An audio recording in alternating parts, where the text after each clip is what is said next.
Hello everyone, welcome back to my YouTube channel. আমি তৃষ্ণা, অন্ধ্রী তৃষ্ণার একটা নতুন ব্লগে তোমাদের অনেকটা স্বাগত।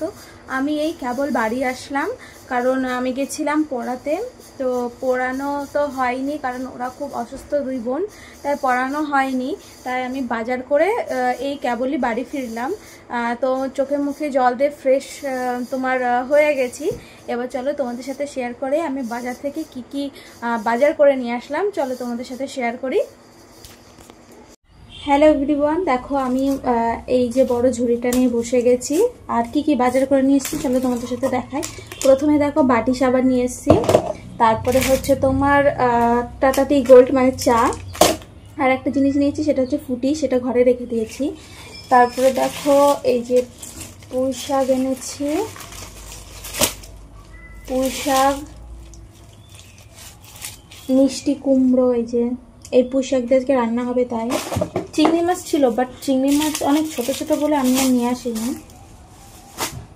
দাঁড়াও, এগুলো আমি ঢেলে নিই, না ঢাললে হচ্ছে না।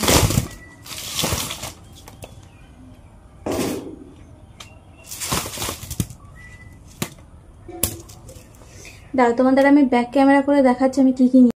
দেখো এই যে পেঁয়াজ নিয়ে এসছি, তারপরে তোমার আলু, ভেন্ডি, আর নিয়ে এসছি তোমার পটল। এই যে এখন নতুন নতুন পটল উঠবে।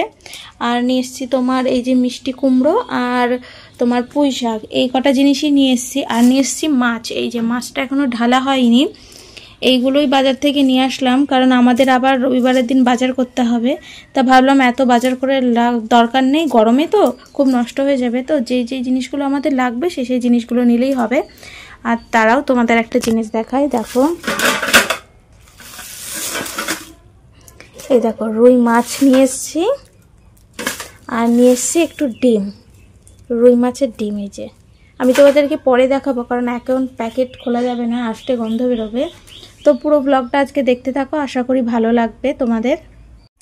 হ্যালো এভরিওয়ান, তোমাদের সঙ্গে তো বলেইছিলাম যে আমি একটা ফুটি নিয়ে এসেছি। এই ফুটিটা এখনও খাবো, কারণ বাইরে যা গরম।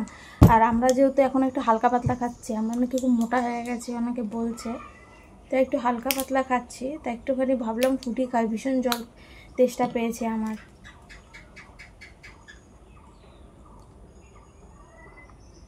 আমি সম্পূর্ণটা একা খাবো না, কারণ দিদি আছে, মা আছে, ওদের সঙ্গেও ভাগ করে নেব। কারণ আমাদের বাড়িতে সত্যি কথা বলতে কোনো খাবার আসলে, যে কোনো খাবার আমরা ভাগ করেই খাই। যদি একটা ডিম ভাজাও করা হয়, সেটা আমরা ফ্যামিলির 4টে মানুষ 4 টুকরো করে তারপর আমরা খাই, ঠিক আছে। আমরা সত্যি কথা বলতে যে একজনের জন্য যে একটা ডিম ভাজা করতে হবে, বা মানে দলে দলে নিয়ে আসতে হবে, মানে একজনের সাপেক্ষে নিয়ে আসতে হবে, আমরা ওরকম কখনো করি না। আমাদের কাছে যেটা থাকে আমরা সবাই ভাগ করেই খাই। তো দেখো এই ফুটিটাও আমি খাচ্ছি, এটাও সবার সঙ্গে ভাগ করে খাবো, কিন্তু আমি একটুখানি খাবো, তারপর ওদের জন্য রেখে দেবো।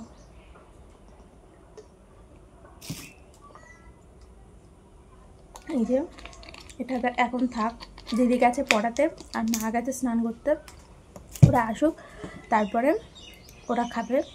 তো এখন কি বলতো, আমি তো বাড়ি আসলাম, আর বাড়ি এসে দেখলাম কেউ বাড়ি নেই। কিন্তু কি করব, দেখি ঘরের যদি টুকটাক কোনো কাজ থাকে সেগুলো আমি সেরে নিই। তো এসেই ফার্স্টে আমি দেখলাম যে বিছানা কাঁথা আমাদের গোছানো নেই, কারণ দিদি বাড়ি এসে গোছায়, কারণ মাও সকালবেলা খুব ব্যস্ত থাকে, এগুলো করার টাইম পাই না। তা ভাবছি চলো আমি যখন বাড়ি এসছি আমি আজকে গুছিয়ে নিই। তো চলো, আমাদের বিছানা কাঁথার এই অবস্থা, এরকম পজিশনে আছে। তো আমি ভাবলাম একটুখানি গুছিয়ে নিই। তো গুছিয়ে তারপর তোমাদের সাথে দেখাচ্ছি যে লাস্ট ফিনিশিং কেমন হলো। দেখো পুরো বিছানাটা কমপ্লিট গোছানো, এই যে বিছানাটা কমপ্লিট। এবার ভাবছি যে এখানে কিছু জঞ্জাল আছে সেটা পরিষ্কার করে নিই। আর এই যে আমি হাই, তা ভাবছি এটা একটু সাইড করে দিই। এই যে এখানে কয়েকটা ক্লিপ আছে,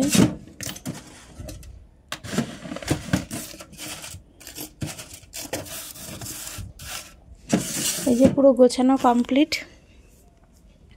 খুব সাদামাটা আমরা, এই যে এখানেও সব ঠিকঠাকই আছে। এটা হচ্ছে আমার ওয়ার্ড্রপ, আমি কি বলতো অনেক জিনিস করেছি আমার টিউশনের টাকায়, তারপরে হচ্ছে তোমার যখন স্কলারশিপে টাকা পেতাম আমি অনেক জিনিস করেছি। এই ওয়ার্ড্রপ কিনেছি, তারপরে এই আলনাটা কিনেছি, আর এই যে জামা কাপড়গুলো রয়েছে এগুলো একটু ধোয়ার দরকার। এই যে এটা কিনেছি, আমি অনেক কিছু কিনেছি। তো চলো তোমাদের সাথে এইটুকু তো শেয়ার করা হয়ে গেল, আবার তোমাদের সাথে পরে দেখা হচ্ছে।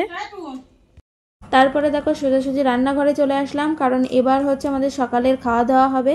কিন্তু তার আগে যেটা তোমাদেরকে আমি শেয়ার করেছিলাম না, যে বাজার থেকে মাছের ডিম এনেছিলাম, তাই ভাবলাম যে গরম ভাতের সঙ্গে মাছের ডিমের বড়া করে একটু ভাত খেয়ে নিই, তারপরে খুব ভালো লাগবে। তাই দেখো ডিমটা ধুয়ে তার মধ্যে আদা, পেঁয়াজ, রসুন, শুকনো লঙ্কা, হলুদ, লবণ সমস্ত কিছু দিয়ে আর একটু বেসনও দিয়েছিলাম, দিয়ে ভালো করে মেখে এটাকে এখন ছোট ছোট করে বড়ার শেপে বড়া করে নেব। আর আমার না এই বড়া খেতে দারুণ লাগে, আর আমাদের বাড়ির সবাইও না বড়া খেতে খুব ভালোবাসে। তারপরে দেখো এই যে সিদ্ধ ভাত, মানে আলু সিদ্ধ, কুমড়ো সিদ্ধ, এগুলো দিয়ে সকালের ভাত খেয়ে নিলাম। আর দিদি এইদিকে থালা বাসন মেজে নিচ্ছে, কারণ ও বললো যে থাক তোর আজকে মাজতে হবে না, আমি থালা বাসন মেজে নিচ্ছি। আর বিশেষ করে আমি থালা বাসন খুব একটা মাজেও না, দিদি কিংবা মাই মাজে। তারপরে আমার আর কি করব, এখন খুব খিদে পেয়ে গেছিলো, তাই রান্নাঘরে দেখতে এসেছিলাম যে কিছু আছে কি না। তো এখানে দেখো মাছ, এই যে রুই মাছটা আমি বাজার থেকে এনে রেখেছি। আর এবার আমি যেটা চুরি করব, তোমরা হয়তো রিলস ভিডিওতে দেখেছো যে আমি রান্নাঘরে ঢুকে ডিমের বড়া চুরি করে খাচ্ছিলাম। এটা সত্যি কথা, আমার খুব ভালো লেগেছে, ওই জন্য আমি রান্নাঘরে ঢুকে গেছি। গিয়ে এবার হচ্ছে আমি আর একটা ডিমের বড়া খেয়ে নেব। আর ডিমের বড়াগুলো না খুব সুন্দর হয়েছিল, আর আমার সত্যি কথা বলতে খুব ভালো লাগে ডিমের বড়া খেতে। সে যে মাছেরই ডিম হোক না কেন, সব মানে সেই মাছেরই ডিমেই আমার ভালো লাগে। তারপরে এখন রাত্রেবেলা মা দিয়ে দিল একটা পেঁপে খাচ্ছি। আর এইদিকে আমাদের রাত্রেবেলা যেহেতু একটু ডায়েট করছি, তাই ভাবছি যে হালকা পাতলা কোনো কিছু খাবো, ওই জন্য ভাজা মুড়ি মাখিয়েছিলাম, সেটাই এখন খাবো। আর আজকের ব্লগটা এন্ড করে দেবো। তো কেমন লাগলো জানি।